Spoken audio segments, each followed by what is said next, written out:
Hey everyone, I'm in Hogwarts Legacy and I want to talk about how to get a Thestral Mount. So the bad news is this is an optional extra, okay? So if you've got the standard edition of the game, you cannot get a Thestral Mount. You can go and catch Thestrals, you cannot ride a Thestral unless you buy the Dark Arts pack. Okay, so I'm going to show you that in just a second.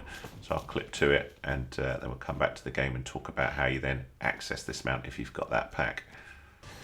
So if you've purchased the Dark Arts pack, you've completed the High Keep. To access your Thestral Mount, what you do is you hit the pause button, you go over to gear, and if I just hide my webcam for a moment, over on the right hand side this should then be unlocked, the flying mounts, and if you select this with A for me, it'll be X on the PlayStation, or a different button I'll show down the middle there if you're on PC, and here's where you will access your mount. So it will probably be equipped to High Wing. To access Sepulchria, you hit this one here, so equip with A.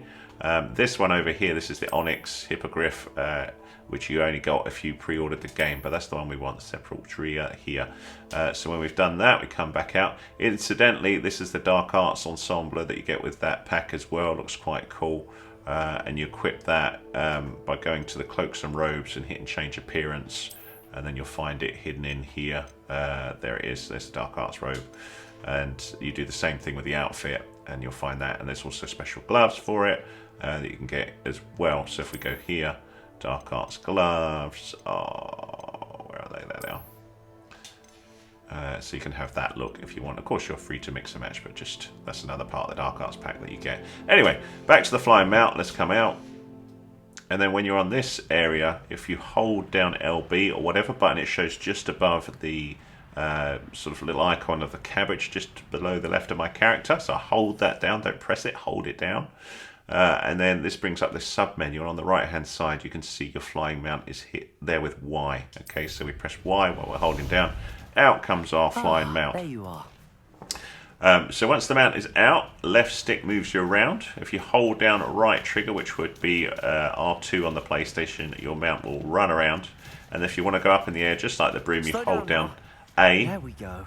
or that would be X on the PlayStation, and there's no sort of fast zoom with this as far as I'm aware, and sort of landing and taking off is a little bit different. So if you hold, whether you've inverted the flying controls or not, but you just pull back on the right stick or down on the right stick depending on which way you've done it, and that will adjust your altitude, and then I'm steering with my left stick to fly the mount around. I can also hold right trigger and then the mount will flap.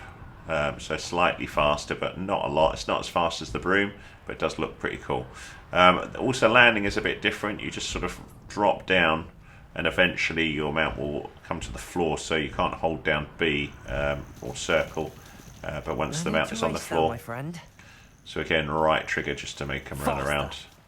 But that's it. That's how to get a flying mount, how to equip them, how to use them. Hopefully that was useful to you. If it was, thumbs up please, much appreciated. Any comments welcome. I'll see you again in another video.